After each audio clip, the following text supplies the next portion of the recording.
Monsieur Richard, bonjour. Bonjour, ça va bien? Oui, excellent, vous? Oui, ça va très bien, moi. Oui, donc on vient assister à la Coupe de Woody ce matin. Un petit pincement au cœur, mais en même temps, on savait qu'il était malade. On est rendu là. Ses jours étaient comptés. Il part dans la dignité. Parlez-nous un peu du sentiment que vous avez ce matin. Oui, j'ai un sentiment un peu de tristesse.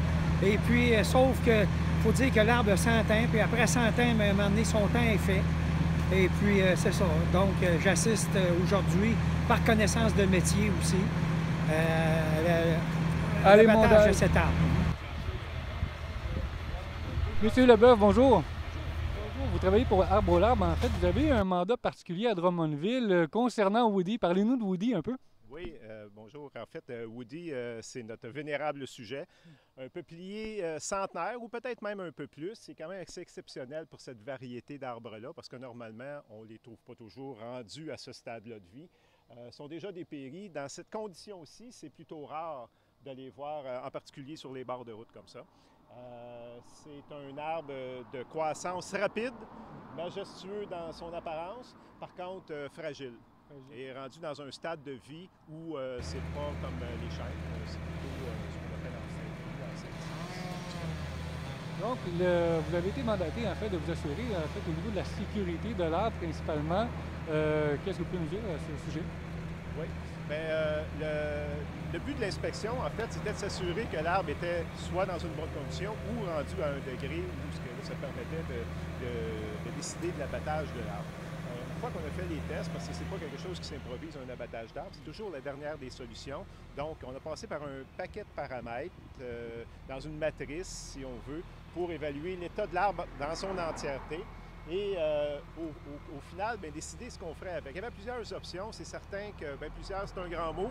Quelques options qui pouvaient s'offrir, sauf que ces options-là, dans un stade de vie comme ça, c'est pas toujours approprié.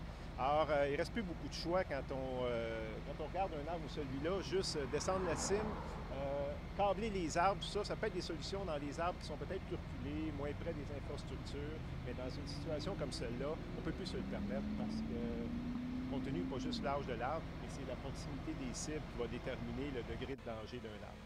Alors ici, c'est ce qui a été conclu au final, que l'arbre est devenu à un stade dangereux et puis qu'il fallait procéder à l'abattage.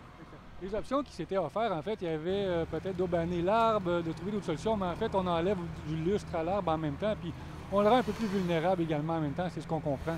Oui, effectivement. C'est pas toujours des bonnes solutions non plus d'arriver. C'est beau sauver les arbres, puis on le fait. Notre priorité, c'est d'en sauver le plus possible d'ailleurs. Sauf qu'il y a des interventions qui sont là des fois qui sont peut-être trop radicales pour un arbre rendu à cet âge-là. Dans un cas de peuplier. C'est certain qu'un arbre qui aurait une espérance de vie de 500 ans, on pourrait toujours investir pour faire des compromis. Mais l'espérance de vie pour un peuplier comme ça, c'est déjà exceptionnel qu'il soit rendu là. C'est un peu comme un humain qui serait rendu à 100 ans. On ne peut pas dire on va y redonner une vigueur de jeunesse là, parce que c'est rendu là. Donc les arbres, rendus à ce stade-ci, on ne peut pas intervenir comme on veut dedans non plus, faire des interventions trop sévères, parce que là, on va compromettre et la sécurité et la santé de l'arbre. Si on parle de mutiler un arbre pour assurer sa survie, moi, je ne suis pas d'accord avec ça. Alors, on procède autrement. C'est qu'on va considérer l'abattage en dernier recours, évidemment, parce que pas faire d'autres interventions là, pour assurer la sécurité. Une fois qu'on a recoupé l'arbre, quelles options pourront rester pour garder une trace de Woody, en fait, à Drummondville? Oui, il y a quelques options qui pourraient s'offrir, effectivement. Donc, garder une section de tronc, environ 3 mètres ou 12 pieds de sol, qu'on pourrait garder le tronc au complet comme ça, et ou en faire un banc, tout simplement. Regardez ici, couper un dos et garder un dossier. Ça pourrait se conserver pendant une décennie, peut-être 2 décennies au maximum. À un moment donné, veut pas, la nature va jouer son rôle, puis l'état de décomposition va se faire. Mais ce serait intéressant d'en garder une trace dans le décor, effectivement, avec une belle plaque commémorative qui pourrait nous rester dans le décor en souvenir. Là.